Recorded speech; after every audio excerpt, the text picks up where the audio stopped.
Hi, I'm Jeff Bernard. I'm with the United Steelworkers of America. We've been affected, job-wise at my own workplace. We're a privately owned company, a family-owned company, which makes us smaller than a lot of our competition. We've been affected because we do, steel manufacturing. We have wholesale steel, and when construction doesn't happen, and sawmills are closing, and pulp and paper mills are closing, and places are downsizing, it affects our bottom line, right? Our bottom line's been affected severely. I mean, we've lost customers who've gone out of business because we have a lot of smaller customers. We've been affected because, the government's putting a 12% tariff now on the lumber industry, which is going to finish off anything that's left in Renfrew County lumber-wise. And my own workplace, we're on a work share program currently, which, if you listen to the government, it's a great program.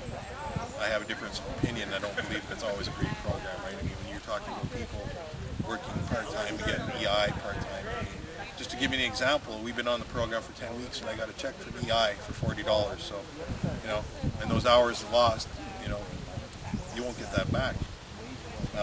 We're fortunate enough to be still working, and hopefully we will continue to work.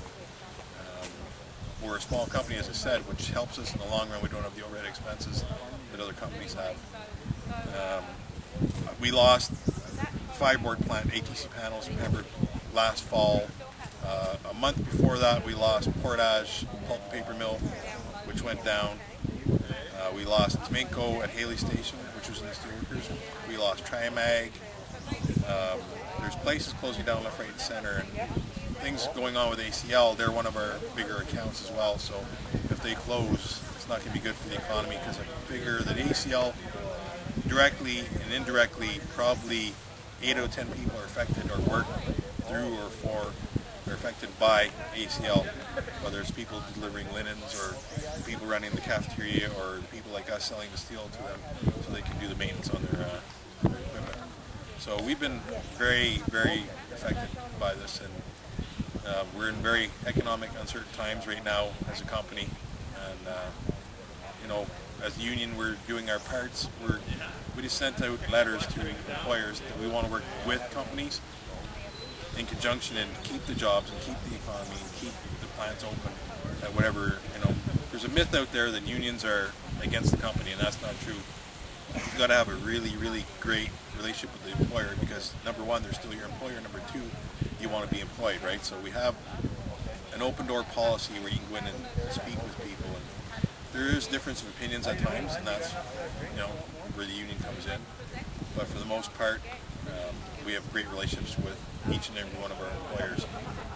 We've been watching the government for years and years, letting jobs go to other countries and letting other countries come in and take over. If you look at the Inco mine in Sudbury, which closed down, I believe it's owned by a company out of India, and that has affected Sudbury like there's no tomorrow. I mean, that's the biggest employer up there, right? And that's affected us because Inco bought stuff from us as well. So when you're not buying, you can't sell.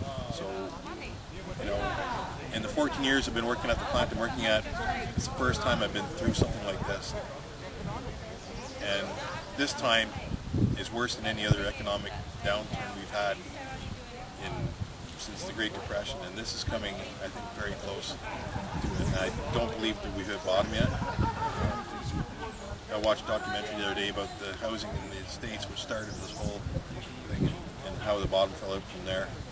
And when you turn around you figure as an unemployed worker, I'm going to get retrained. Well, you got to be really careful about how your separation slip is, and even then, you've got to make sure that the program you're taking is going to start. If your unemployment starts in November and the courses start till the following year, you're out of luck, right? So there's lots of ways you can do things. You got to rally your MPs, you got to rally your city councilors, your town reeves, whoever it is. You got to work with people and find solutions and come up with problem-solving ways that are going to work for the whole community and everybody involved. We're Canadians, like Don Cherry says, we're tough Canadians, and we got to stand up for ourselves and say, enough is enough. The bottom line is, if nobody in Canada is working, or nobody in the cities and towns is working, who's going to pay the taxes?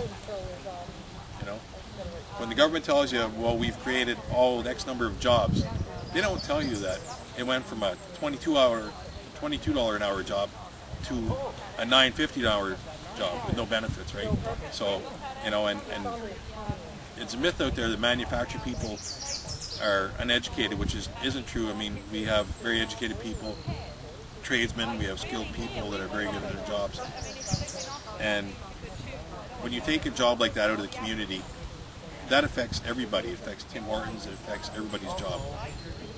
So the government hasn't really looked, they have tunnel vision, I would say. They haven't really looked down, you know, down the road and said, okay, if X plant closes, that's going to write off that whole town, you know.